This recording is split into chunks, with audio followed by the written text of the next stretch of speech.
Assalamu alaikum. Welcome to episode 3 of the Believers Early Quest podcast. This is your brother, Rahul Ali, the Early Talent Man. In this episode, we are going to be talking to the founder of Muslim Mastery and Muslim CEO, Mohammad Arshad. And we talk about his background, learning the value of education, his experience at university, not knowing what to do, how to figure it out, the process in terms of, are we expecting too much too soon, and how can we figure out what it is that we want to do after university or when starting out a career, which is really important. Then we go into, the culture shock of his first job compared to, where he was in terms of his community and his family in university. So he goes into how that was and how he managed that. But then he goes into things like, key skills that we really need to build to be successful. The importance of communication, the importance of decision making, the importance of confidence as a superpower, and leadership, and understanding how, as young people, can we actually look to embed that, because these skills sound like, some of them might sound like, it's impossible to reach, but really and truly, it is possible. And there are many, many, many gems in this episode to benefit from. And I'm not giving it justice with this introduction, but check it out. His stories, his anecdotes are really enjoyable, and there's so much to gain from this. And I think if we can go in with this mindset before we start our career or early on in our careers, then fundamentally I think success is what's going to follow. And yeah, we want to go into Muslim mastery, faith, and personal development, and how Islam is the best tool for personal development. So how can we translate that into our careers? So enjoy this one. It's a really good one, and I think you'll really like it. And we are starting off with, if you may have noticed, episode 2 and 3 is kind of focused on the mindset. Then after this, we're going to go into more sort of stuff like graduate schemes, things like fast stream and stuff like that. So I think it's really important to start off with how to approach careers and how to view careers and how to think of it as a Muslim before we go into, the insight into the actual jobs and graduate schemes, etc.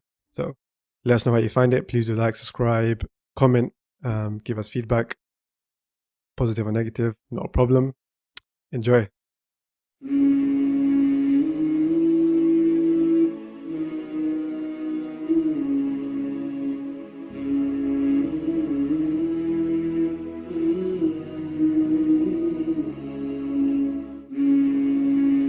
Assalamu alaikum, Mohammed. How are you today? Wa alaikum salam wa rahmatullah. Alhamdulillah, I'm good. How are you? Alhamdulillah. Jazakallah khair for joining the podcast. I know I took a very long shot in getting to you, and I know you may have thought this hasn't even started yet, but no, I really appreciate you coming through. Alhamdulillah, no problem at all. I'm glad I'm here. Okay, so just to start with, what are you currently doing in terms of your work? What do you do day to day? Okay, so I have my overall mission, I would say, in life is to move people closer to Allah. And what I've found is I wanted to do it with something I'm passionate about. So the thing I'm most passionate about is actually growth and development. So my whole life, alhamdulillah, right now is focused on growing and developing myself, growing and developing other people, and growing and developing businesses. So I have two main things that I'm focusing on at the moment. One is called Muslim Mastery, as you can see here, right? So Muslim Mastery is something that yeah, alhamdulillah, it's something we've been running for probably about 4 or 5 years. It's basically all about the mindset for Muslims and getting it so that basically living with ihsan. And so that's all about growing and developing Muslims personally. And then on the other side, in my day-to-day business stuff, I do something called Muslim CEO, which is all about growing and developing Muslim businesses. So we help Muslim founders learn about high-performance marketing, learn about businesses and things like that. So it's all about growth and development, really. And you worked with kind of starting up organizations like IERA, right? Yeah, so alhamdulillah, I was very, very lucky. I got in at good times with different organizations. So IERA is a non-Muslim dawah charity which I helped to launch. It was back in 2009. Wow. Where I kind of got headhunted from my role as a project manager to come in and help with that. So yeah, alhamdulillah. If somebody told you 20 years ago you'll be doing what you are doing today, would you believe them? Never. I would never have believed them. It's interesting because I love the kind of audience that is watching this, and I love what you're doing. Because for me, as a 17-year-old, I was here in this country at 17. I had no qualifications whatsoever. And I just started my first job, um, washing fridges and cookers, in one of those appliance shops. And I wasn't allowed to speak to customers or anything. It was just in the back, just hosing down these dirty secondhand fridges and stuff and just cleaning. So if you had told me like all these years later, someone's going to say to you, come and speak on my podcast or this and that. Oh, I don't think I would have believed it. Wow. So that's how it kind of all started out. Did you go to college, university? How did, so let's go back to that time when you're 17 Yeah. in college. How did it start? I think for me, my story starts a little bit earlier. And I would say I was a typical kind of, typical Muslim, typical Asian kind of growing up in the West, and my parents had come over here. And I think as I was growing up, you have this kind of identity crisis where you see the world outside, which is like the non-Muslim world. And in the 80s, 80s was a great time to grow up, alhamdulillah. But it's a different world. And then in your house, you've got like little Pakistan kind of going on. And so for me, as like my normal life potential wise, I felt like I was very average. I didn't feel there was anything special about me. I remember my teachers at school, they used to always say, he's got potential, right? And that word potential for me, it was kind of offensive as a child because they never said like, this guy's great at this or he's very good. Like they would say he's good behaved, but from my like achievement perspective, they would just say he's got potential, meaning maybe one day he'll do something, right? They said that to me as well. Yeah, exactly. So they kind of use that as a negative thing. And I think, obviously someone pointed out to me, well, they were right now when I look at things now, but I don't think they meant it in that way, right? So for me, as an average kid growing up, I didn't really think about anything. Like obviously we had the usual Asian parent mentality, get high results, get high marks, all that kind of stuff.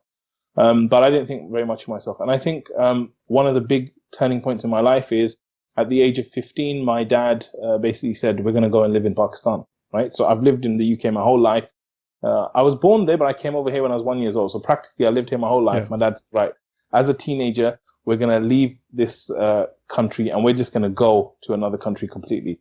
And so for me, that was like a big culture shock. As a teenager, leaving here, going to the village, literally we went back to the village, right? And we spent a couple of months there. And then my dad was like, okay, we need to take you to a school. So he found a really good school in Rawalpindi. And we basically started going there as a 15-year-old. Now, me as an inner city London guy, right? I was like, okay, first day of school, probably going to get into a fight with someone, probably have to see what the scene is, this, that. I get into the class, right? I remember first day I got there and the teacher walks in and everyone in my class stands up. And I'm like looking around like, what's going on? Why is everyone standing up? And then the teacher came in. And then the teacher's like, please be seated. Everyone sat down. And then during the class, every time they spoke to a teacher, they would stand up and show so much respect, right? And again, I was from an inner city school, like the kind of things people used to treat our teachers is terrible. So that whole kind of situation, it like woke me up. Like, what is this world? It's very different to my world. And I think when you're young and you're growing up, you kind of go through instances like that. They open your eyes.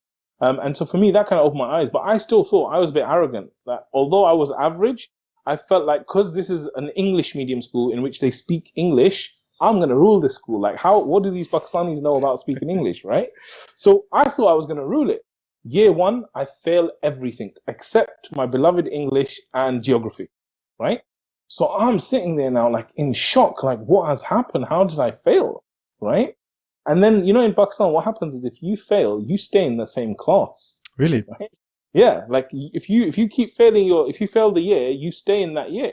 And that's why you got classes where you got this really big guy in our class who looks much older than us. Then you got this really young guy, But alhamdulillah, I was very lucky. It was a Catholic school, really good Catholic school in Rawalpindi. My dad, he went in, he had a chat with all the principal and everything. And he said, look, give him a chance, let him go to the next year and, he'll do better and stuff. And alhamdulillah, like next year I did do much better. And that really just cemented me. Like it took me to another level in terms of my thinking because I realized that, look, there's all these guys here. They're so amazing. They think education's so important, whereas I think school is a waste of time and this and that. And it just got me thinking so differently about education. And also the way that so do you feel like you kind of valued education a lot more because of that? Oh, completely. It turned my mind around about education and development and growth and all this stuff, especially because I realized that these kids were like You know, I thought they were inferior because they were from Pakistan, but they were actually far ahead of me, you know. Wow. And did you come back to university in the UK or? So this is the problem now. So when I hit 17, right, I'd been there for a couple of years, and you know, it was a tough life. And like, how old are you, bro? I haven't even asked. How old are you, I roughly? am 25. You're 25. Okay, so you're a little bit younger than me. In those days, like I support Liverpool FC, yeah, and inshallah this season, yeah. Finally, So but it's been a long wait. exactly, yeah, long way. So when I was a kid, I was in Pakistan, and I wanted to know the Premiership results. I would have to write a letter, a real letter, to my cousin, and 6 weeks later it would arrive there, and then he probably wouldn't be bothered to reply for another 2 months, and then it would take 6 weeks to come back to me. So it would take me about 4 months to find out if Liverpool are still in the top three, right? That's the kind of life we were living, right? And it's great because now, alhamdulillah, fast forward, last year I was in Pakistan, I was watching Premiership games there and everything. But my point is that it's such a different life. So in a way, I was appreciating it, but at the same time, I was like, I want to get back to UK, Yeah. right? So at 17, I was like, Dad, look, if I'm going to go uni in the UK, I have to be resident in the UK. I have to get back like 3 years before uni. So what happened is the school I was there, they were doing O levels. So O levels are what we used to do before GCSEs, and O levels are actually done at 17. So what happened is I didn't do my GCSEs at 16.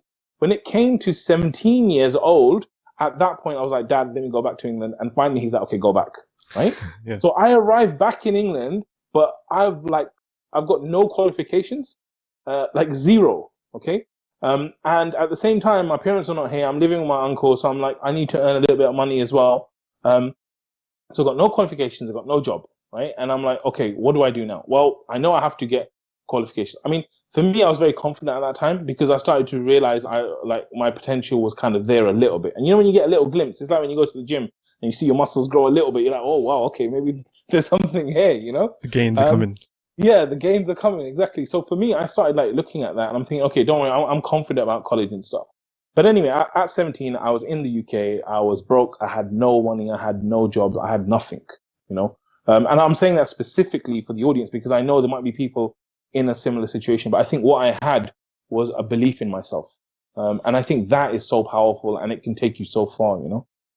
Definitely. So definitely 100%. And we're going to get into that a bit more soon. So when you were at uni, what did you study? So what I did then is because I was at 17, I had no qualifications. I went to college and I said, I want to do GCSEs. And they said, sorry, you cannot do GCSEs because you have not failed GCSEs, right? So GCSEs in college are only for those that fail. So they said to me, right, your option is if you want to do GCSEs, go back to school. I said, hell no, there's no way I'm going back to school, right? So anyway, I started doing something called GNVQ, right? Which is the people on the course, they used to call it going nowhere very quickly, right? Because you know, GNVQ is like seen as lower than GCSEs and A levels, right? So even themselves, they felt like this was like a backup, right? So anyway, they call it GNVQ. I decided to focus on business and finance because that was always my kind of interest. I did that at intermediate level. I got distinction very easy. I did advanced level. I got distinction. Then I went to university. Alhamdulillah, at university, I did business studies with information systems and statistics. I realized the mathematics I was doing here at age 20 was stuff I did in Pakistan at age 15, you know? So I just kind of breezed through it. Alhamdulillah, I got a first at university and stuff. And it was just, studying was a kind of a breeze after Pakistan, alhamdulillah. Yeah, that definitely taught you the value of education. Yeah. So you went to uni, you did your degree. Did you know what you wanted to do next? And because I imagine that there's probably a few people watching this or listening to this and they're thinking, okay, this is where you got to now. But when he was at the start, when he left uni, what did he do? Did he figure out? Did he know what he wanted to do? Because I imagine, and I speak for myself, and when I speak to a lot of people that I know, there's a thing where they just don't know what they want to do. They don't know what it looks like. They don't know how to figure out that career path. There's no network for them to dip into to find out, okay, what's it actually like in this career? Can I come to your office? Can I see what it's actually like? So I imagine there's many people thinking, what does it look like? I have no idea what I want to do. How do I figure it out? Were you in a similar boat? And how, if you were, how did you figure that out? Yeah. So first thing I want to say that it's okay that you don't have it all figured out. You know, I'm in my late 30s and I still don't have it figured out, right? So it's absolutely fine if it's not figured out. What I would say is that, like, for me, I was, my first job was that, like I said, cleaning fridges, doing all that stuff. My second job, I was still working while I was in college and university. I used to work in a mini cab firm. So one of my cousins, my uncles, he owned a cab firm like Asians do. And I just used to be on the phones, like picking up the phones and controlling and all of that, right? So I was kind of doing that job, like on the phones side by side. When I got to finishing uni, because I did I did typical business studies type, I did some maths and some IT in there, but generally I was like confused, like, what do I do now? So I was like looking at masters, because, if you don't know what to do, there's two options you have, right? One is that you do more study so that you just keep yourself busy, right? So I found this amazing course. It was called Decisional Science, which was all about how you make decisions, which I think is really important. And I was like, yeah, I should do a master's. And then there was a part of me like, I don't really know what to do. Maybe I should become a teacher, right? And so many teachers became teachers because they didn't know what to do, right? So again, I was like, maybe I should become a teacher and stuff. But all the meanwhile, I'm like applying for jobs and everything because I've just graduated and I'm just applying. And I remember I was sitting in near Wembley Stadium, Wembley Park Station, outside with my dad in the car, and I was about to go for an interview. And my dad's like, "Look, what is the plan, right? Like dads do." And I said, "Look, Dad, you know what? I'm going for this interview. If I do not get this job, I'm doing a master's, right?" And my dad was all right with that. He's like, "Yeah, master's is good. Like no one's ever been in uni in our family. You're the first, so you're gonna do a master's. It's cool."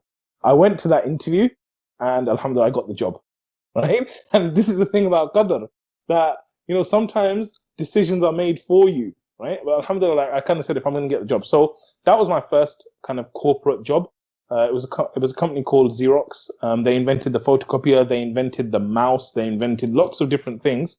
And that was actually a sales account manager role. So I was responsible for selling. I had my own target. I had my own area that I was responsible for selling and stuff. And so that was my first kind of real job after uni. How did you find that?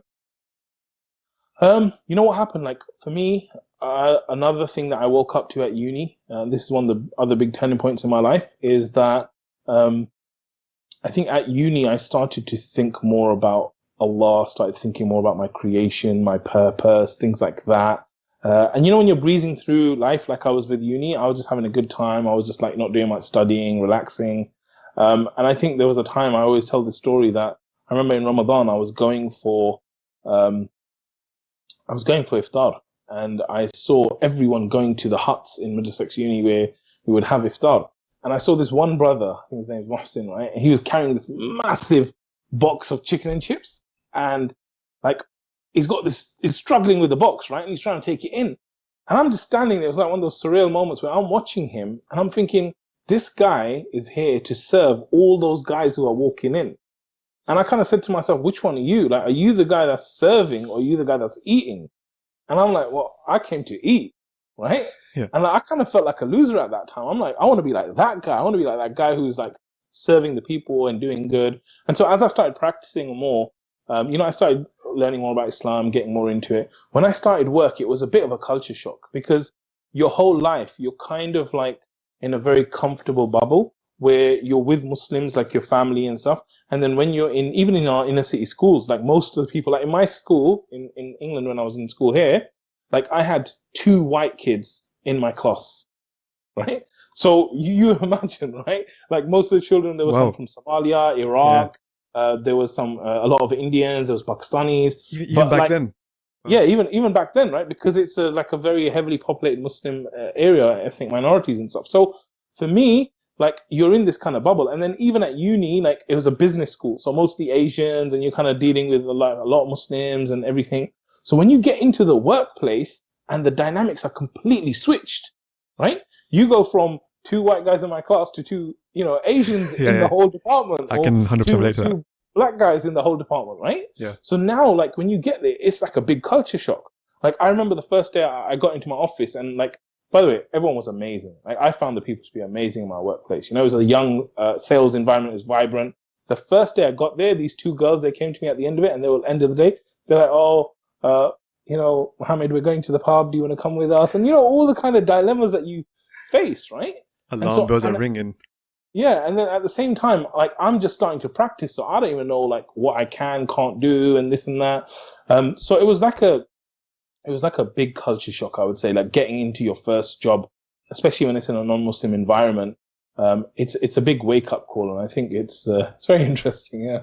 Yeah, those must have been some of the kind of challenges you face. And I think it's a bit of a kind of process and journey, isn't it? When you're going through like any new environment, especially the workplace, because there's so many things that education doesn't teach you about what you learn in the workplace. Those soft skills, those little interactions, that environment, that culture, the way people talk, the way people treat each other, or that it's just that vibe that you just never ever been exposed to. And it says it all when in your school, in your environment, it was mainly, I guess, minor ethnics and very few white. Flip it over when you go to the workplace, it's the other way around. And then, yeah, there was that question, like, and I think to this day, you still get that question, do you want to come for drinks? And I'm like, it's 2020, this is a bit, Muslim, have we not come to that point where it was about inclusion yet? And it's still like, and you got to explain it, and it's like, all that kind of stuff, it still exists to this day. But it's just that process of when you get out there and you're exposed to these different challenges, I think you really find out a bit about yourself. And I guess the question I want to ask is that process. Do you think maybe at this age, in this day and age, do you think Muslims are expecting maybe young Muslims too much too soon in terms of careers and getting where they want to get to in a couple of years' time? Yeah, I think it's not just young Muslims. I think it's all Muslims now in the West, right?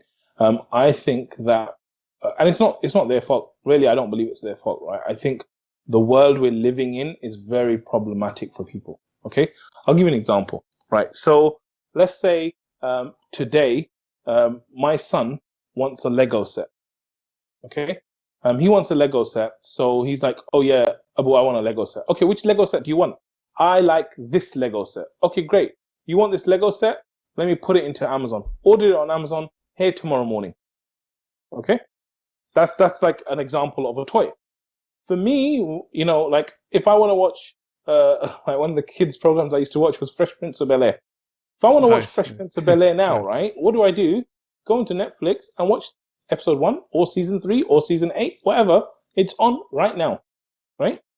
Now, this is not how life has been, okay? So, for example, when I was watching Fresh Prince of Bel-Air as a child, I would have to tune in at Tuesday at 6 p.m. I still remember to this day, and watch it at BBC Two. If I did not watch it at 6 p.m. on Tuesday on BBC Two, I would not watch it. That's it. It was gone forever, right? And so that kind of made us in a different way in terms of our thinking about time and this and everything, right? And the reason why I'm saying about this whole thing, because now we're living the on-demand life. Yeah. You want to know the answer to what temperature is right now? You type it in, you got it. You want to know what is that in Fahrenheit? You type it in right now, you got it. You want to know what the time is San Diego? You type it in, you got it. Whatever you want, you got it right now. Okay. So we live this life where everything's coming now. But how does that compare with my son, who now, when he says to me something and I say, Isa, you need to make dua for that. And he's made dua 3 days ago. Amazon delivers next day. When does my dua deliver? Right? Like, how is that going to work in someone's mind when you're used to getting everything you want instantly, and then something you want, someone says, well, forget working, but someone just says, you just need to wait 5 days. And then on top of that, we make it worse. We say, no, actually, you have to work for 5 days. So this kind of challenge, I think it's a challenge for everyone, including myself. I'm used to Amazon delivering the next day as well, right? Same. But so I think that the young people are a very, very big disadvantage because they haven't had to go through some of the discipline that we had to go through as children when we didn't have the internet, when we didn't have some of the things that we have. So this is a real question, I think, for parents and for young adults, like how are they going to develop themselves? Because the great thing is that this stuff can be developed, even if you don't have it right now, even if you have a different lifestyle. So yes, they do want it soon, but I think, patience is definitely the name of the game. Yeah, and I think especially that context with careers, like you can't order your career on Amazon and you get the job next day. It doesn't work like that. And, in terms of for yourself, it must have taken maybe 10 up to 20 years to get to where you are now. For me, to get my first kind of job that I enjoyed, it took at least 4 or 5 years until I found a role that I actually really feel comfortable in. But I think there's a point that maybe for the listeners to consider is, the process is a journey. And you might not see it right now. You might think, oh, this is going to be hard, this is going to be long, this is going to be difficult. But I can 100% assure you, if you've got the right kind of intention and the right kind of principle and anchor, then 100% if you stick to that and go through the process, then when you look back, you realize, you know what, everything happened for that particular reason. That maybe I was in that kind of that retail job and I was stuck in it, and I couldn't get into a grad scheme. But when you come out of that grad scheme, or when you come out of that retail job and get into that grad scheme, then you realize, you know what, I value it so much more. And within that retail job, maybe there's things that I learned about hard work, maybe there's things I learned about customers, maybe there's things I learned about people that maybe at the time you don't think about. But when you come out of it and reflect on it, you realize, you know what, I'm glad I was in that process. I'm glad I was in that kind of little hardship or out of my comfort zone, because that's where I really grew. And I think, we are so used to getting things today so quickly, but I think we should embrace, it's easy to say, of course, being on this podcast is really easy to say, but I think we should really look to embrace that process, because it's a journey that makes us value life and makes us value, what we're going to achieve. Whereas if, for example, you gave me a 60K, 100K job today, and I've only worked maybe just a few days, or maybe I've only started my career, and I've already achieved that goal, like, what is it that I'm going to really value and want afterwards? Whereas if I work towards it, if I had to be patient for it, if I had to go through some sort of hardship or some sort of challenges, then once I get to that place, I'm 100% going to evaluate it more, and I'm 100% going to want to give back more, rather than it just kind of being given to me and I'm just kind of treating it as a gift. And it goes back to, having that humility and being grateful to Allah for the blessings we have. One of the things I would say, Rahil, as well, is that I think it's really important for us to have a bit of an immigrant mentality when it comes to work. Now, obviously, there's some really good things about immigrants, and there's some things which are not so great, right? So for me, like, one of the things I would have as a mentality is that, look, immigrants have to work harder than the rest, right? They feel very grateful for work that they get. Like, they're so happy that they actually got a job, right? And I would say, like, for me, like, I know nowadays people are like, oh yeah, I want to do something I'm passionate about. I want to do a job I like and this and that. I'm like, yeah, that's good. But for me, before that, I really feel that the mindset was more like, I'm an immigrant. I need to, like, actually do something amazing. I need to work hard. So for me, like, when I went in deep. Like, even though at the end of the day, it was like photocopiers, right? Multifunctional devices that we're selling. I decided to go deep to the point where people would say to me, like, because the logo for Xerox was X, right? Red X, right? And so they were like, if you were to cut Muhammad, he would bleed red X's. Like, that's what they would say, right? Because, like, I was so behind the company. Like, I believed that, in what I was doing. Like, if someone said, the Canon or the HP photocopy is better, I'm like, no, it's not better, because Xerox. Why? Because I actually had to sell. And so for me, if I'm going to sell something, I have to believe in it, right? So for me, I really went all in. And I think this is the big advice I would give to anyone, like, especially new people going to a job, that if you sit there and you start looking for things that are not right, things that are not good, things are not the way that I want them to be, you're missing it. You're missing the actual opportunity. The opportunity that you have is to go in there and give it everything. And you know what? This is the secret to never losing. If you give 100%, you can never, ever lose, right? Even if you get fired, even if it doesn't work out, whatever, if you give 100%, you cannot lose, right? And so for me, I went in with that immigrant mentality, and I was like, right, you know what I need to do? I need to be the first one in the office. You know what? I need to be the last one in the office. I need to work really hard. And so literally for those first 3-4 months, I gave it everything. And one of the interesting things you'll find about workplaces is that you kind of live off your reputation. So those first 3-4 months that I did of solid work, I'm talking like being there first, trying to do extra work, do whatever I could, like, that played out for the next 4-5 years while I was at that company, because they just had this initial perception that this guy is a hard worker. He's there. He does whatever it takes and stuff, So for me, it's like, look, go in like you're an immigrant, work harder than anybody else. And, it's like they say, like, be so good that they can't ignore you. And I think that's the kind of mentality, because we as Muslims, like, as a young Muslim, I was like in identity crisis as, who am I? What am I about? I remember, I don't really say this publicly, but if you ask me as a 17-year-old, what do I think, like, I want to look like? I would have said, like, one of those kind of baseball caps and a bit of a goatee and an earring, kind of like Ice Cube style. And, like, that's my identity. But I was like, why the hell is that my identity?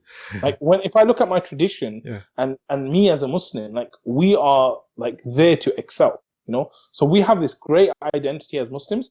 And I feel that for me, like, a big thing was about reconnecting to that identity. Like, there's young stories about people who are 17 years old who are leading armies and given responsibility and all these kind of things. So our tradition is full of young people doing amazing things.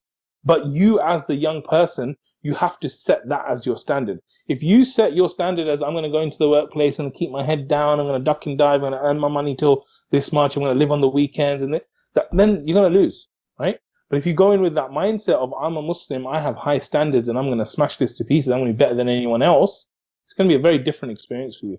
And is that how you kind of, I guess, dealt with those kind of early setbacks and challenges with that kind of mentality? That's exactly what I did. I said to myself, right, I'm going to work really, really hard. I'm going in at a deficit. Like I don't have white privilege, as they say, right? So I'm going in as a deficit. I need to be better than anyone else, and I need to go all out. But at the same time, alongside that, I'm going to go all out. And of course, I was lucky because I came out with a first. I did very well in education. I'm like, this can't be so different, right? But I remember there was one incident where, as a salesperson in the company, you always got paired up with someone else, like who was a senior, right? So what happened is, like, when you're new, everyone's asking each other, who did you get paired up with? And so everyone's talking about who they got paired up with. And they asked me, who did you get paired up with, Mo? And I said, I got paired up with Alexis. And they're like, Alexis? I said, yeah. They're like, oh my God, do you know like what he's like? And I'm like, no, I don't know what he's like at all. And then they started telling me all these horror stories about him, and he's this and he's that, and he's like, because he was like a superstar salesperson, he's someone who can do whatever he wants. He treats people like this and all that kind of stuff, right? So anyway, I sat back and I thought, you know what? How do I deal with a person like this? Right? This is what they're saying he's like. And I'm like, you know what? I'm going to go in with full humility, right? So the first ever meeting I went into there, I said, you know what, Alexis, I've heard so many things about you. I heard this. But one thing I know is that you're like an amazing salesperson, yeah? So I'm here to learn from you. I am here to do whatever you need me to do. So I went like full humility, right? Yeah. And bro, can I tell you, like, we never ever had any issues. In fact, I feel like he treated me better than anyone else all the time. Amazing guy. That's what my experience of him was, So I just feel like although you're going to be confident, you got to come with that humility. You got to come with that beginner's mindset, right? You got to know that you are bottom of the ladder. Do not fool yourself into thinking, oh yeah, I'm something special. No, you can be special. You can do special things, but you're not special. If you want to be special in a workplace, you have to prove yourself. And I liked how you took that initiative to reach out to him and kind of put on the level. And I think there's a tip in there that, when you do go into the workplace, maybe find those kind of individuals that are performing really well. And because I think when you go to someone and ask for their advice, there's a thing where they just buy into you, where, this guy's coming to me for advice, yes. This young guy, and he knows that, he recognizes that my talent and my potential, my hard work. So, because he's coming to me, asking me for my advice sincerely, I'm going to buy into him. I want him to do well because I'm kind of giving him the advice. Exactly. I'm invested in him. Yeah, I'm invested in him. I want to help him because he's come to me, and it's just I'm not sure what it is. It's like a nurturing maybe thing in the human nature. Yeah. That when you see that young person that comes to you and they ask for your advice, and you just want to really buy in. And I guess all this kind of ties into Muslim mastery, the mindset, how we're approaching things, which I think why I wanted you in here early as one of the kind of first few episodes was for people to really, before they even view careers or before they even think about the actual insight into careers, they think about how are they viewing it. So I guess the question would be, so in terms of Muslim mastery, do you think we need to change how we view jobs and careers? Yeah, I think there's a really good thing that people say, perception is reality, right? Which basically means that what is real, people don't really think about what's real. They think more about how they see things, and that becomes their reality. For me, like if you even think about like Islam as its basics, it always starts with Iman, the belief, right? And so for us at Muslim Mastery, we understand that the mindset, the heart, the belief, this is the fundamental to performance, right? And if you can get your beliefs and your mindset and everything correct, the actions and everything else will follow naturally. And that's why the scholars will say, like, if you have Iman in your heart, it's very natural for you to then profess it with your tongue and for you to take action with your limbs. And that's why, like when we didn't understand Quran, we always used to read, الَّذِينَ آمَنُوا وَعَمِلُوا الصَّالِحَاتِ وَالَّذِينَ آمَنُوا وَعَمِلُوا الصَّالِحَاتِ, which means those who have faith and do righteous deeds. Like righteous deeds almost always is connected with Iman, because as soon as you have Iman, it's a default that you're going to do great action. And so for us at Muslim Mastery, we were thinking like, fundamentally, if we can help Muslims to sort their mindset out, their beliefs and everything around that, the performance and everything else will come itself. Yeah, and I think it's important that we have that kind of that real view that, you know, what we're doing in terms of the career isn't just to get a 9 to 5 job and live a comfortable life. That's a byproduct, but really it's something deeper. There's a real meaning, and I think if we do learn how to connect it to ibadah and our deen, then I think we can literally go another level. And whether it's setbacks or whether it's kind of challenges we face, if we've got that mindset, then I don't think we can ever lose. And I think, you know, I think the Muslim with that mindset, there is no, as we call it, L's in life. Yeah. There's only lessons and things that you learn from. Those are the only 2 L's you should be taking. Yeah. But, you know, kind of going into that and kind of going into a bit more the kind of practical stuff, what key skills do you think young Muslims should be focusing on from an early stage? Yeah. So I think there's loads of skills, right? So firstly, I think communication is massive. Okay. If you think about success and failure, I think communication is like the basis of it all. Because anything you want in life, you can access through communication, right? Either you're going to get it by beating up people, taking their lunch money, you got money, right? Or you're going to, like most people, 99% of people are going to use their influence and their communication. So for me, like a lot of the work that I do with people is coaching them and training them and helping them with speaking, with confidence, which is about what you feel internally, which is about the way you talk, influence, all these kind of things. So for me, overall communication, I think, is a superpower, whether that's in business in terms of marketing and sales, whether that's individually. Like you imagine if you didn't have confidence or if you didn't have communication trying to do things, like you trying to go to an interview where you can't communicate. If you can communicate effectively, I'm telling you, you'll go to certain interviews, they'll make their mind up right there. This is the guy for us just based on your communication, right? So I think communication is really, really a big one. I think the second kind of thing I would say is like having self-awareness, right? And actually critical thinking, because a lot of the times, if you can think critically yourself about things you are experiencing in your life, you can develop yourself. But if it requires someone else to constantly come and tell you things you should be seeing yourself, you don't learn as many lessons. You don't learn as quickly as enough, right? So for me, like being aware, like critically of how you're feeling. And as guys, we don't really do that stuff, right? We don't feel about our emotions. Like, you know, I was doing another podcast. It wasn't this. It was, you know, I love doing podcasts like this because I just get to share experience. But someone asked me to do a talk for their organization, and it was on a topic I'd never done it before. So it means I had to like prepare everything for it. And I said yes, and I felt crap about saying yes. But then I was like, okay, I've made a commitment. So am I the type of guy that breaks a commitment, or do I fulfill my commitment? I'm like, no, I fulfill my commitment. Okay, great. So now you're just going to do it. So even though I didn't feel great, I just like kind of did it. But I was questioning myself, like, why don't you feel great? What can you do to make yourself feel great? You know, what's the reward of doing this? What's the potential good things that, and so this is me critically thinking and asking myself questions, trying to maneuver myself out of a difficult situation. So I think if you can get to this point where you're more aware, okay, this person's saying something to me now, how am I going to react? Normally I'm going to react like this, but how would I react? So I think communication, self-awareness, and then I said decision-making, okay? Fundamentally, you know, one of the things I said to my children, I ask them certain questions every night because I want to drill this into their head, right? So one of the questions I ask them is, why did Allah create death and life, right? And so the answer is, like Allah tells us in the Quran, that is to test us who does the best deeds, right? So I say to them, okay, how are you going to do the best deeds? How do we know what the best deeds are and how are you going to do them? So they say, okay, the best deeds are the ones that the Prophet ﷺ and Allah has told us are the best. Okay, great. So now you know which are the best deeds. How are you going to do them? How do you do them? Do you know what the answer is, bro? Like, how do you do the best deeds? Oh, follow the Quran or something. Okay, so we're going to follow. But how do I actually do it? Because what we need to realize is that as human beings, like we have certain power and Allah has certain power. And Allah has given us certain power. And with that power, like Uncle Ben says in Spider-Man, comes great responsibility, right? So Uncle for Arshad. us right now, I'll give you an example. I've got my finger here, right? Now, I decide if I'm going to put my finger down or up. Okay, so I decide right now I'm going to put my finger down. Okay, down. I decide I'm going to put it up. Now, is it possible that I might not have power one day to even put my finger down? Yeah. It's possible, right? Yeah. Because I can only put my finger down now because Allah has allowed me to put it down. If Allah doesn't want me to put this finger down, I cannot put it down. Like there was a time when we went on Hajj, my wife got very ill. She was paralyzed from the neck below, her whole body. And so as a human being, like, you think you have power, but like you don't. So what is it when Allah says who does the best deeds? It's not even about you doing the deeds, because you might try to do the deeds, but you can't do the deeds.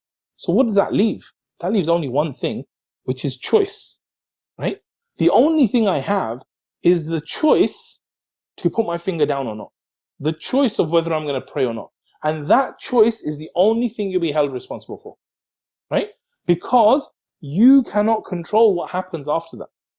So as human beings, we have to get great at decision making, right? As Muslims, this is one of the top skills, I would say, that get great at making decisions, because the decisions you make will define what happens to you and the destiny, right? So if you constantly, like the people of Jahannam, they're asked, why are you in Jahannam? We didn't used to pray.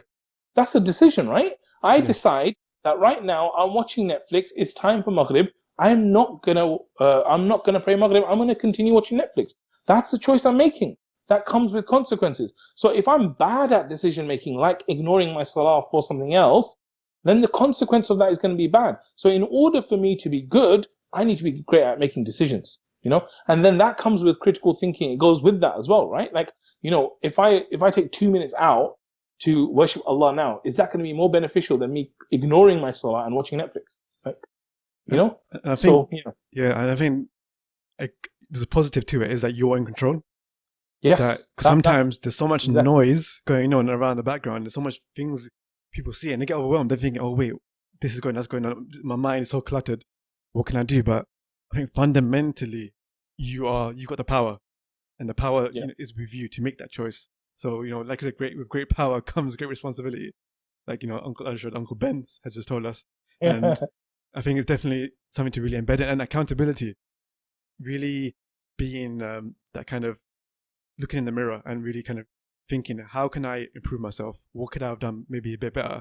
Because if you're doing it and you're comfortable with it, what you've done wrong or what you may have done could have been better, then if someone else tells you, you're not going to feel offended. You're not going to feel like, oh, why did you say that? Because you've already had it in your mind that, okay, this is what I've done. This is what I may have done well. This is what perhaps I could have done better. And this is what I'm going to improve on for next time. Because you're in a cycle, in a mindset of constantly evaluating yourself to level up, to improve, to keep going forward.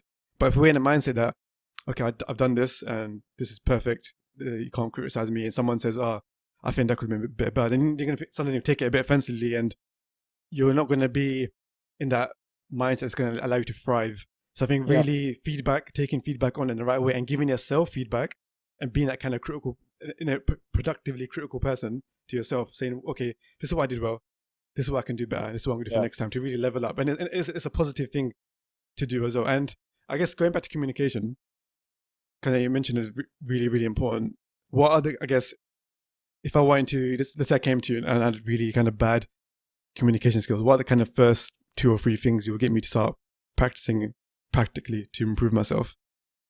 Yeah, so generally what you'll find is people's communication is actually fine. It's fine, right? But what happens is when you put them into different situations, their communication changes. Okay? So normally, if there's people I've had a conversation with, I'm having a conversation with someone, they're absolutely fine. If I put that same person in front of 50 people now, suddenly everything changes for them. That would have been me a few years back. So, yeah, exactly. So, and myself as well, I was exactly the same. I hated public speaking. I hated doing anything like this, right? So fundamentally, what it's about is about really getting into the right state for communication. Because even as a normal human being, there are some conversations you have where you do really well in those conversations. Right? I'm talking one-to-one.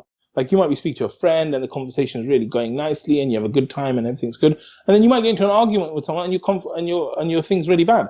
So a lot of the work I do is about getting people in their optimum state for communication, right? So how would you be if you were like communicating? So for example, for me, like I decided a long time ago when I started thinking about public speaking, I'm like, okay, what are 3 states that I want to be in when I'm communicating, right? When I'm doing anything like this, what do I want to be? The first thing I say is that I want to be confident, right? Whenever I'm speaking in public, I want to feel confident. I want to look confident. I want people to think I'm confident, right? So that's the first state I defined for myself. The second state I said is I want to be connected. I want to be connected to Allah, right? So every time I'm speaking, I want people to move closer to Allah. That's my ultimate mission, right? So I have to be connected to Allah myself. If I'm just confident, I'm going to become arrogant. But if I'm confident and I'm connected to Allah, like that makes me very, very powerful in terms of my vision of moving people closer to Allah, right? And then the third thing I said is I want to be passionate. Like whatever I'm talking about, I really, really want to love it. I want to give it my all, right? And so when I defined these three states, I said to myself, right, these are the three states I want.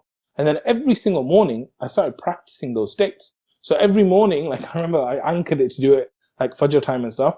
Like I would say to myself, right, I'm confident, I'm connected, I'm passionate, right? Like I would actually do that stuff every morning. I would practice myself to where now, like naturally, I'm confident, connected, and passionate without like even having to practice it, you know? So that's the kind of things I'm saying. Like get yourself in the state, define the kind of state you want to be in that you feel like, because for other people it might be different. Someone might say, yeah, I want to be confident, I want to be funny, I want to be inspiring, right? Whatever the words are for you, I would say pick the kind of three ways you want to be. And by the way, different situations require different. Like I don't want to go to a funeral and be confident and connected to Allah and passionate, right? You want to be different. Same with going to a job interview and stuff. So define the kind of states. And a lot of the time, we don't get what we want in life because we don't define what we want, right? And so whether it's communication, whether it's your job, whatever it is, it's all about defining exactly what you want and then believing that you can achieve that. Because if you know you can definitely get there, then you know your confidence is at a very different level compared to thinking, oh yeah, I'll never be able to get there. 100%. And I think when you're defining what you want, I think again, it's going back to that process where you might not know what you want right away, but if you're going to, for example, where you did the fridge cleaning, the sales, maybe when you were doing that, you were discovering bits about yourself. You were learning those kind of, the puzzles and the jigsaw were kind of coming together. So then I think it's that elimination process where you start to find things that you don't like, things that you do like, your values start to hone in, and then you can find that definition. And then once you know what you stand for and you know who you kind of are, then when you see that picture, then bam, you're going to go for it. And I think Yeah, it's that process, isn't it? That's such an excellent point because I think that's exactly what happened with me. Like for me, I kind of went into like just working. I knew I need to work, but I had no idea what. But you know, one thing in work led to another thing, led to another thing, led to another thing, which basically, you know, eventually led to my dream job. So for me, like I think it's a bit like I say, like if there's an alien that's arrived from, let's say, space, and they come to, let's say, Nawab's buffet, right? Like, and they see like 200-300 things, and they've never eaten food in their life. How are they going to know which one they like? The only way for them to know is for them to taste the foods, right? And after tasting some of the foods, they're like, oh yeah, that one's really good. I'm not sure I'm a fan of that one, right?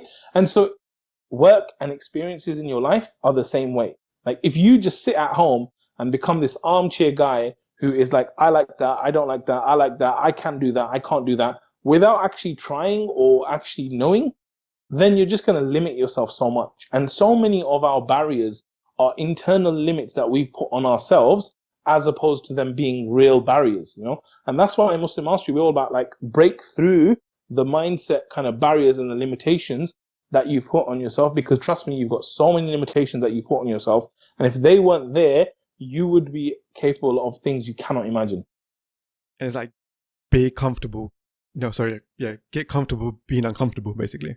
Step out your comfort zone. And really, that's where the growth and the journey really that kind of takes place. And I think even a part of this kind of podcast called The Believers, I guess, meaning Muslim, and the believers meaning those that really believe in themselves and believe in their potential. If you ask me again, like maybe even 4 or 5 years ago, would I ever put my face on a podcast that's going to go on YouTube and different channel? I'll be like, don't talk to me. Get out. That's not going to happen. That's never ever going to happen. I had like such sort of social anxiety to the extent that I wouldn't even want to address colleagues face to face. I'd rather email them to get something sorted. But I think when I through like, you know, praying through the deen and just started getting out of my comfort zone a little bit, I started realizing, you know what, there's things that I need to do to start to really thrive. And it's not something you can't really define it. You can't say, okay, this you got to do X, Y, Z. It's your own journey. And it's knowing, you know, where am I in terms of my journey? Where am I in terms of my comfort zone? And where do I need to step out? And gradually doing that. And that's how it all starts. I think one kind of important skill that I want to get into a bit, and I know you mentioned that model for this called REST, is leadership. Now, when we think about leaders, we're thinking, the captain of football teams, the leader's always charismatic, the leader's always kind of engaging us, inspiring us, giving the best speech and whatnot. But I think maybe a lot of young people might be put off by that, thinking, how can I even get to that where my communication isn't even on point? I don't know who I even am yet. How do you think a young Muslim or a young person can start developing those skills? I think I want to tell young people something that no one's probably telling them, and it's a bit of a secret, right? That as young people, you have a lot of doubts, right? You're unsure about yourself, you're unsure about the world, you're unsure about how to deal with things, you're unsure about the parents and adults, and there's so many doubts, there's so much uncertainty, right? And there's no real clear path.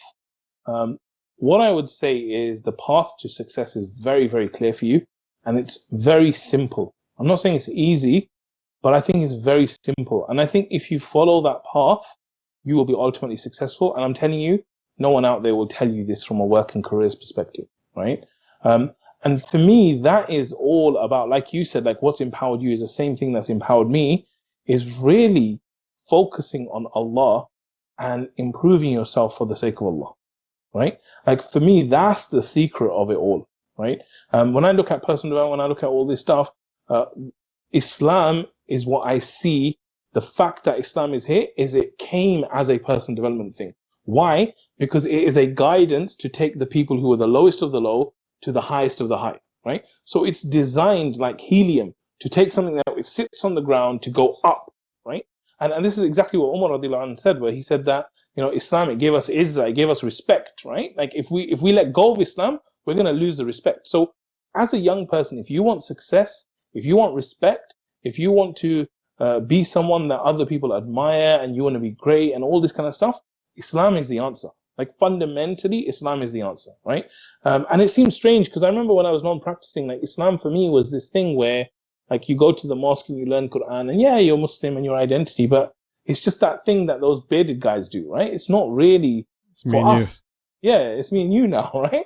It's not for us. But like when I think about it now, I'm like, man, I feel so sad for young people who are not like deep within Islam right now. Because for me, I just feel like there's nothing that's helped me in my life like Islam and like trying to implement the deen in my life, like nothing. And I'm saying that as someone who's done thousands and thousands of pounds I've spent on my own personal development. I've studied with non-Muslims and Muslims. I've read dozens and dozens of books and I've done all of that. And still I'm like, if I had to recommend one thing, it would be like Islam. And like, even when I look at my journey, I'll give an example because maybe this is a challenge a lot of people are going through. When I started practicing, I said to myself, you know what? I can accept everything with Islam, except one thing, right? So I'm happy to do everything in Islam except this one thing. And that one thing was music, because for me, I was like so into music and into all that stuff. Like when you're young, music is your thing, right? So I was like, I can do everything. I'll submit to Allah in every way, but I'm not giving up music. Okay. So that's how I lived my life for a while, actually. Like, but I don't want to get into haram, not haram, but I just felt, me personally, I felt like music, no, it can't be there, right? So what I did is I found that as I started increasing my good deeds, things started falling out of the way themselves. And with music, it was that type of thing that I just felt like after I practiced everything else in Islam, the music, it just fell away without me even realizing. But what's interesting is not that it fell away. What's interesting is what it got replaced with. Because what happened, if you got a bad habit, the best way to kind of get rid of it is to replace it with something. So what I did is I said, I'm driving to Xerox 45 minutes every day, and I'm driving back 45 minutes every day, right? So what I'm going to do is on my 45-minute commute, I'm going to start with Allah. So in the mornings, I would basically listen to Islamic lectures. And by the way, young people, there's no YouTube, there's nothing. It's downloading onto like your MP3 player or burning a CD and putting it in there, right? Yeah. Not like one click. So I would listen to Islamic lectures every single day on the way to work, 45 minutes, right? And then on the way back, I would listen to personal development audiobooks, non-Muslim audiobooks, all about self-help, self-development, right? And like that whole time, that was the foundation of my Islamic knowledge, of my personal development knowledge, of me developing as a person, getting close to everything. And I think to myself now, if I didn't give up listening to music on the way there and back, like what kind of a person would I be right now? Right? I mean, I'm still a loser, right? But what level of loser would I be then? Like if I was doing that, right? And I just believe that the return on investment with Allah is insane. Like you do something tiny for the sake of Allah, sincerely, like the result you're going to get is insane, right? And an example of this is that, like, if I think one thing I always encourage young people to do, especially if they've got time on their hands and work is not important, and if you can't find a job or anything, go and volunteer. So for me, I started volunteering very, very early on, right? And volunteering, like, it's so amazing, right? The return on it is insane in the way that because of my volunteering, alhamdulillah, like I met some of my best friends that I've ever made to this day, right? Because of my volunteering, I got my dream job. Because of my volunteering, I got married. Like everything good in my life came through volunteering and through giving for the sake of Allah.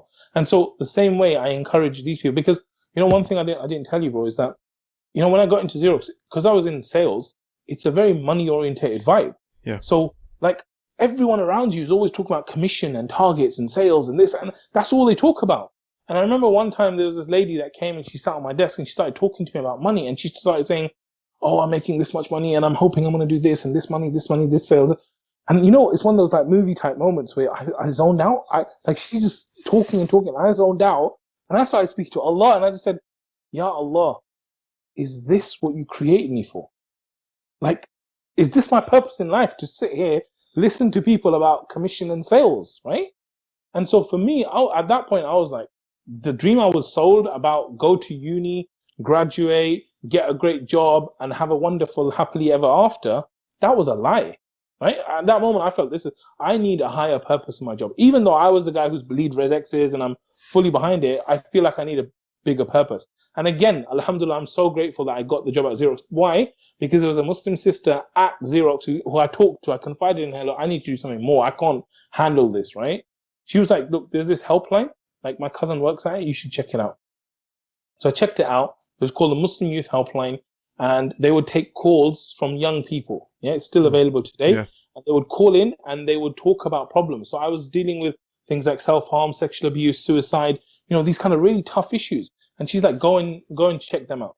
So I went there, I joined that.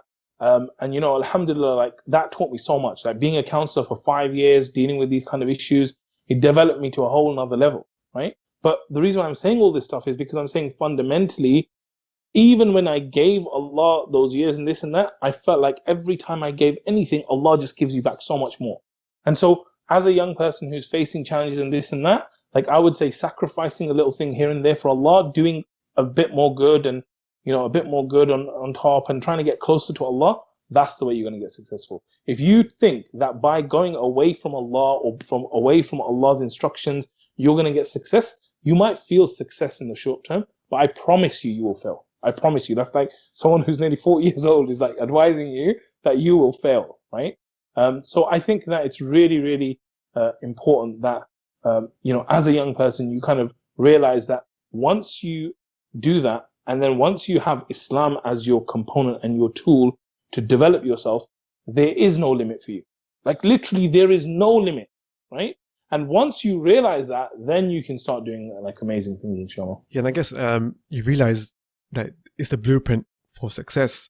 And even I'm guessing like for me, and you might be able to relate to this, when you listen to these personal development books and these points, you actually realize a lot of it, if you think about it, if you deep it, you think, wait a minute, this actually does lead to what Islam is teaching. I think one of them, for example, is where the successful person wakes up in the morning at this time, 4 or 5 o'clock, and starts early in the day. We're taught there's barakah in the morning. It's been told to us. It's there. We're not looking at it. We're getting it from non-Muslims.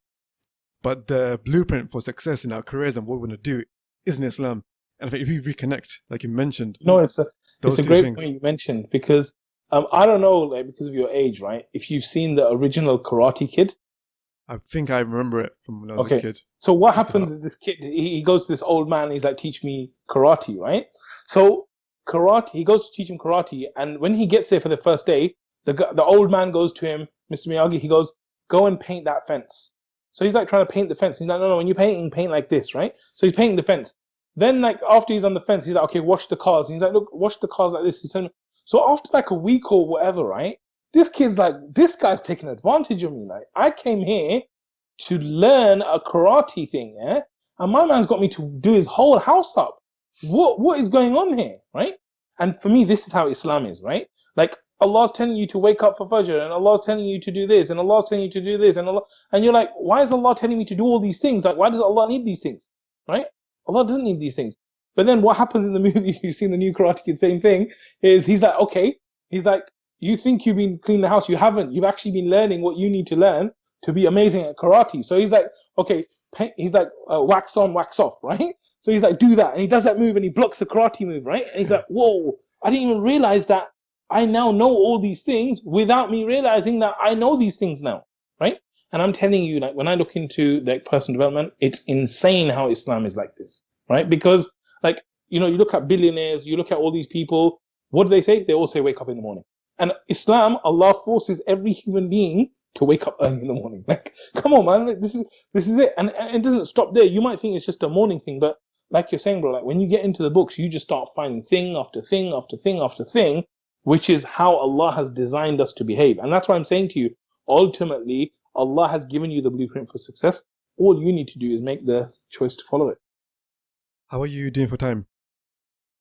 I'm good for time, man. I'm here for you and for the people. So, And like we covered an amazing amount. And I think another real point that, and I've seen you kind of mention it as well, that I really want to get into, and I really want to, I guess part of the goal of this podcast is instilling confidence.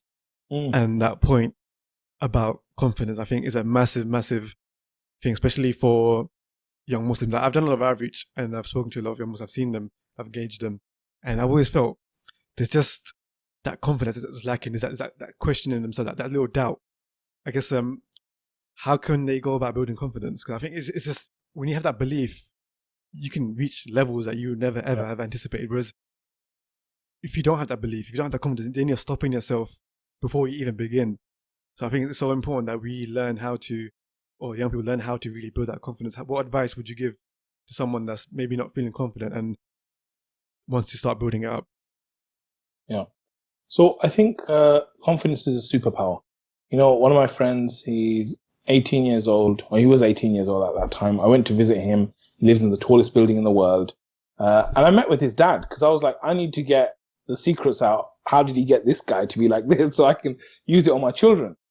And I sat with his dad, really wonderful guy, mashallah, like had a great chat with him and everything. And after we left, my friend, he said to me, he said, you know, like one of the things you were asking about, like one thing I think really helped me is like my dad really helped to instill confidence in me. And that really helped me. Like he would make me speak in front of people and do things and this, and that really gave me. So for me, like I realized at that moment it clicked, because the confidence has always been something I've been teaching people and stuff, but it clicked that it's not just for speaking, like for your overall achievement, confidence is a superpower, right? And confidence really, it kind of comes down to competence, right? Like how confident are you about something? Like if we take an example, right? How confident are you, bro, that you can get from where you're sitting now to your kitchen? Very confident. Very confident. If I ask most people in the world, how confident are you can go from your sitting room to your kitchen, they would say extremely confident, right? Why is that? Because they've done it a million times before and they are basically so used to it that they could probably do it with their eyes closed, right? And so a lot of confidence is based on competence, and a lot of competence is based on you actually doing it, right? And so naturally, the first time you do something, you're going to feel uncomfortable. Okay. So what you need to realize though, is that in your life, you have to be someone who cannot follow their feelings. Okay. Now this is quite deep because people are like, connect with your feelings, feel your emotions. I'm like, yeah, all that stuff. Definitely. Right. There's a time and place for that. But if your feelings or your emotions or your thinking is going to stop you from doing the right thing, you have to ignore it. Right. And so when you get to this point where you are given a choice, okay, now let's do this, right? And you're like, I've never done that. I feel terrible about doing that. Okay, now we go back to decision making. Okay, even though you feel terrible, even though critical thinking, what should I do? What's the benefit of doing this? What if I forever don't do this? Right? And what's the right decision? The right decision is to do this, right? And so there's lots of fear and there's lots of stuff that paralyzes you. But the trick is to know that this is part of it, right? So it's like the first time, like, give an example, right? Think about walking. Like, as a human being, if you've never ever walked before and you're a child and you're laying down, like you're trying to walk. Imagine like just the thought of walking, you thought, oh my God, I'm going to fall. I've never fallen in my life before. And then you stop. You're like, no, forget it. I'm just not going to walk in my life. Like, no one does that, right? No one does it at all. Why? Because they know every single person I see is walking. That means I'm competent for walking. I can walk if I really need to. So now I just need to get up and fall and get up and fall, get up and fall enough times to get to the point where I can walk. And so the first thing I would say is that realizing that you can do anything you put your mind to, inshallah.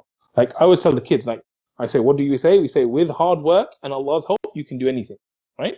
So you have to have that mindset that I can do this. And this is why I'm giving you Islam as the tool, because if you have Allah with you, what is there that you can't do, right? And so for me, like the first thing is like really realizing that the emotions and everything you feel around it, they're very natural in these situations and you're going to feel those things. Yeah. And then the second thing is that realizing that you're going to take action no matter what. Like if it's the right thing to do based on what you want to do, then go and take action. The third thing I would say is that I would say that find a higher purpose to serve. Like a lot of the problem about public speaking is to do with you focusing on yourself, right?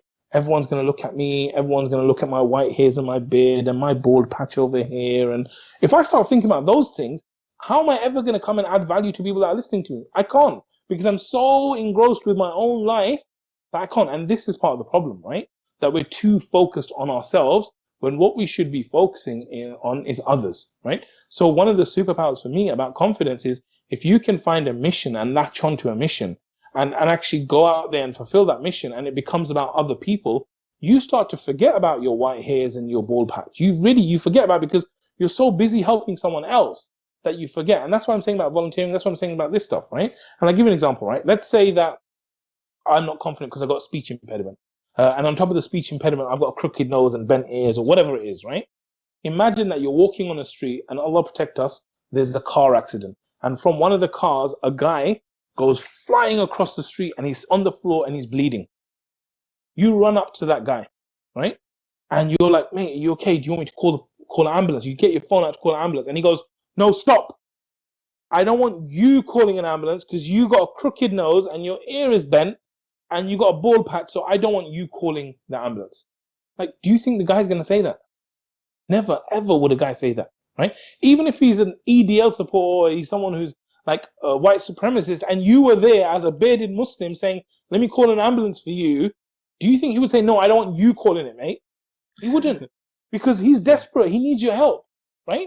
And so what if I'm standing there and he's like lying there and I'm thinking, oh, maybe I shouldn't call the ambulance because he might feel like, why did the guy with the crooked nose call the ambulance, right? So it's like ridiculous stuff that goes on in our heads. And so what we need to do is we need to turn the volume down a little bit and we need to get focused on what we're doing. So we need to focus. There's people out there right now who need your help. Like you might be a young person who's gone through one thing in your life, which someone else is going through, finding extremely painful, and you could help them with that, right? But you're too obsessed with what your hair looks like. You know? So what I'm saying is that it's about bringing perspective to what you're doing. And that's why I'm saying that for me, my confidence comes from Allah. It comes from Islam. It comes from like really trying to focus on helping the other person where I don't really have time to think about myself. And then the confidence issues that you have and the fears and the doubts and stuff, they kind of fall away. I still feel nervous when I'm doing certain things. Like I had this event where I tried to introduce my whole family to Islam. It was called Family of Jannah. There was like 150 of my cousins and everything. I felt so nervous before speaking, right?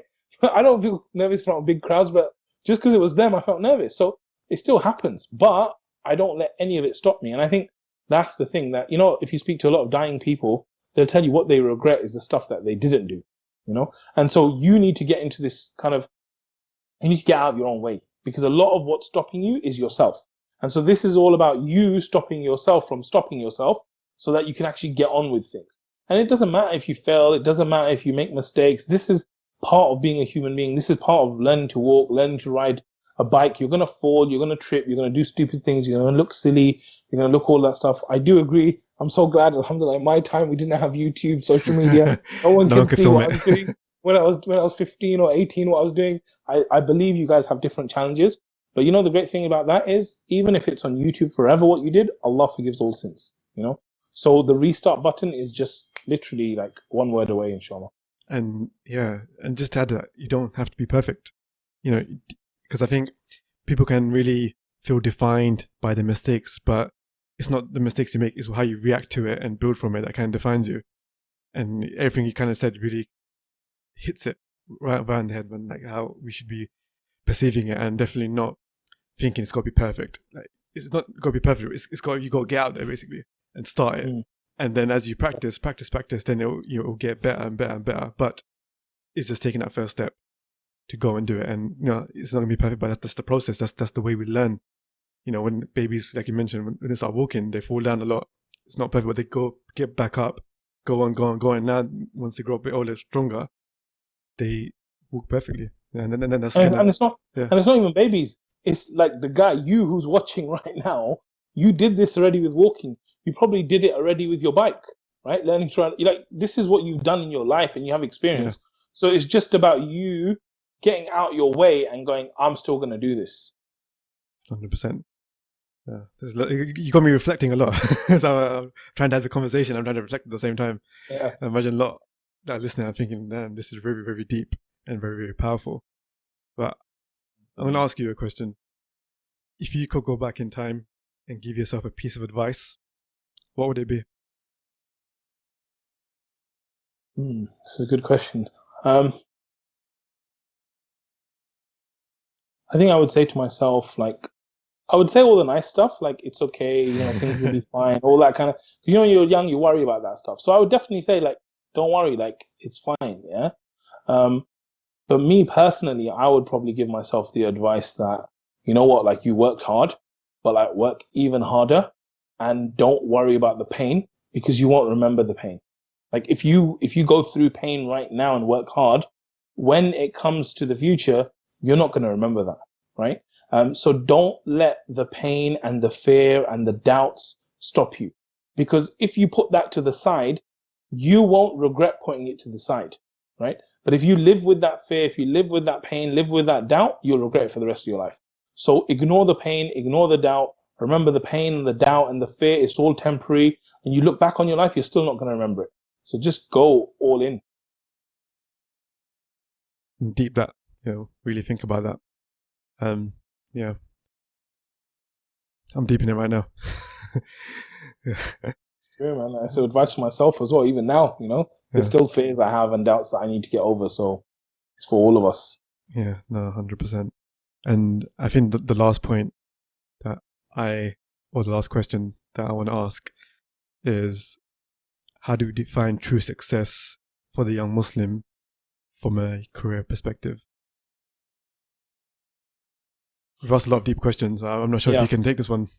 Yeah, no, I think personally, I would say that you need to realize that, like, I always say this to my business partners, especially when times are tough, right? I'm like, look, it's not important what we have. It's important who we become, right?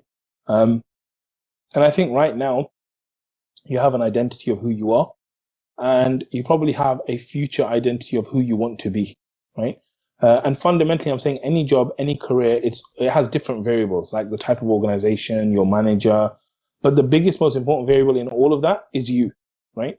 And you can adjust and adapt to anything. This is one of the greatest human traits, adaptability. You can, like, I went to see some family, and they're from, we kind of had a wedding on the weekend.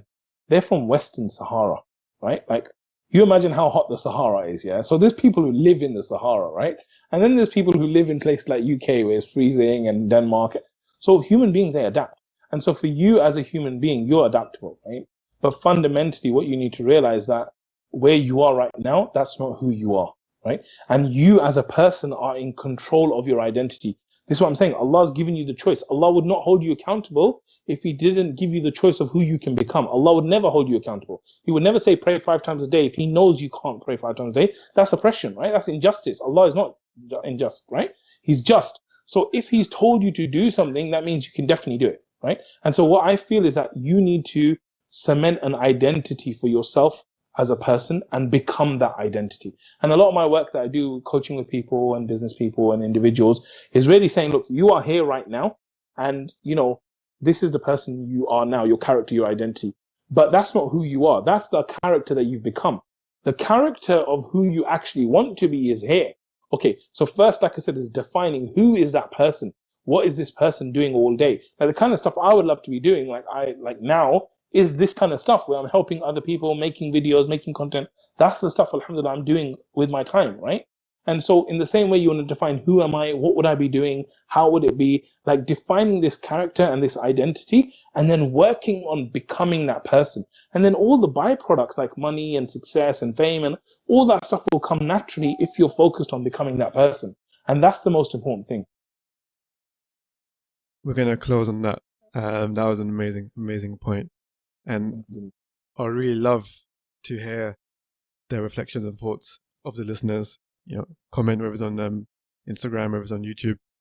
I'd love to hear about everything we've covered. How you kind of thinking, how you feeling about viewing your kind of career path, because it's a big step, it's a big journey, and it's not an easy decision to make. But I think everything we've covered in this episode, in terms of the principles, in terms of the content, in terms of the kind of the mindset and the thinking, I think if we really internalize that and really, hone that in to ourselves, then I would 100% say like your journey the trajectory will be towards success, inshallah. And just really kind of deep in that and really taking it in, and 100%. It's just, there's so much there. So, we might have to go back over it a few times, but really bring that in. Because again, I think the Muslim that has that mindset, even if you don't kind of get to your kind of end goal, whatever it is that you perceive, like there's still success there. Because fundamentally, again, I mentioned this in another episode, is that we live for the next life, we live for the akhirah. But, what we do in our kind of a day-to-day is what we're going to be defined by.